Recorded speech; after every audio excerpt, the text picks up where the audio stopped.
अब हम आते हैं अपने मूलभूत प्रश्न पे। वह यह है कि पीएचडी क्यों करना चाहिए?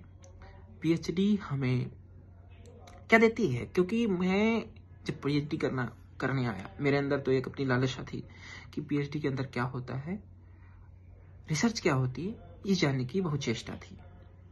परंतु जब मैं यहाँ आया तो कई हमारे सहयोगी यानी कि कॉलीग्स जिन्हें कहते हैं, वो हमसे पूछे कि पीएचडी करते करते 1-8 साल व्यतीत होने के उपरांत उन्होंने हमसे एक दिन प्रश्न ऐसे खड़ा किया, हमारे समक्ष चर्चा हो रही थी, तो उन्होंने कहा पीएचडी हमें मिलेगा क्या? अल्फा बीटा करने के उपरांत, मैं गणित क्षेत्र से हूं, तो अल्फा बीटा करने के बाद में क्या मिलेगा?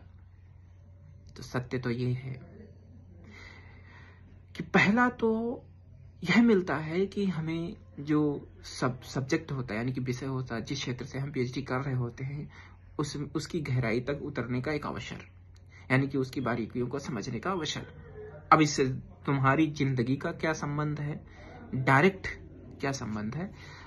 तो तत्काल जो संबंध है हमारा हमारे जीवन से, वो तत्काल तो नहीं मिलता है, लेकिन शनैः शनैः हमारे अंदर गहराई उत्पन्न करता है, शनैः शनैः हमारे अंदर धैर्य उत्पन्न करता है।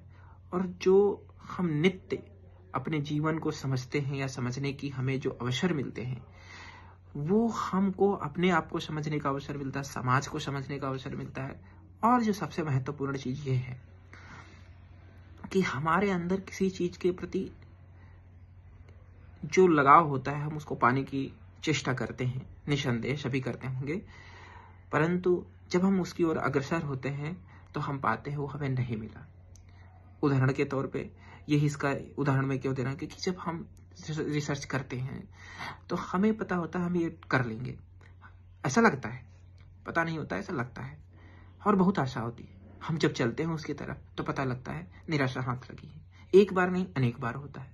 और फिर ये हमें स्वीकार करना पड़ता है कि यही करने का क्रम है, और इस क्रम को हम इस तरीके से निहित कर लेते हैं अपने जीवन में कि फिर हमें उन निराशाओं से ज्यादा आशा नहीं होती। कहने का तात्पर्य कि उन निराशाओं से अब हमें चोट नहीं लगती है।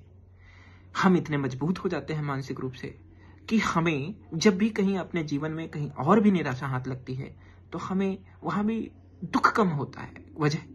वजह मुझे ऐसा लगता है क्योंकि इतनी हमने अपने उस दौरान, पीएचडी के दौरान हमने इतनी निराशाएं देख ली होती है कि अब हमें समाज में भी कुछ वैसा ही नजर आने लगता है कि हाँ, इट्स ओके, हो सकता है, ऐसा भी हो सकता है। यानी कि एडॉप्टेबिलिटी यानी कि सहन शक्ति हमारे अंदर खूब पनपती है।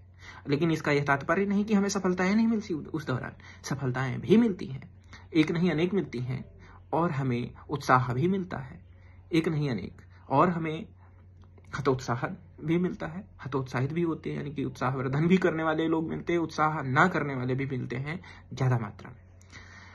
तो कहने का तात्पर्य यह जर्नी, ये जो यात्रा है, इतनी खूबसूरत है, इतनी खूबसूरत है, आपको समझने का अवसर देती है, आपके परिवेश को समझने का अवसर देती है, और जो जीवन की वास्तविकता है उसके बहुत करीब आपको ले जाती है।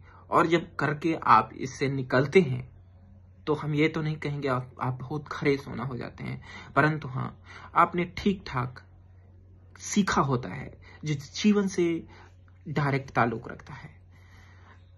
तो उसके उपरांत आपके अंदर जो एक विश्वास होता है, कॉन्फिडेंस होता है कि लोगों से बात कर सकेंगे, हम इस लायक हुए, हमने इतना समझा है, हमने इतना सीखा है जमीनी स्तर पे कि हम अब सामने वाले की बात को हम यह तय कर सकेंगे कि तार्किक है कि अतार्किक है, और सामने वाला किस दृष्टि से बोल रहा है, किस धारा में हमको प्रवाहित करना चाह रहा है, किस तरीके से हमें समझाना चाहता है, और वाद विवाद भी करने का एक सही तरीका हमारे पास होता है, और हमारे अंदर विश्वास भी होता है, जो विश्वास हमें जीवन को सरल बनाता है।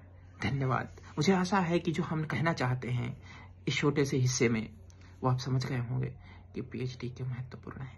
महत्वपूर्ण इस दृष्टिकोण से है कि हम ज्ञान पाएंगे किस क्षेत्र में, एक विषय के संबंध में, एक विषय के संबंध में, एक समाज के संबंध में, और ज्ञान होने के उपरांत संभावना इस बात की पूरी है कि हम रोटी भी पाएंगे और सम्मान भी पाएंगे। धन्यवाद।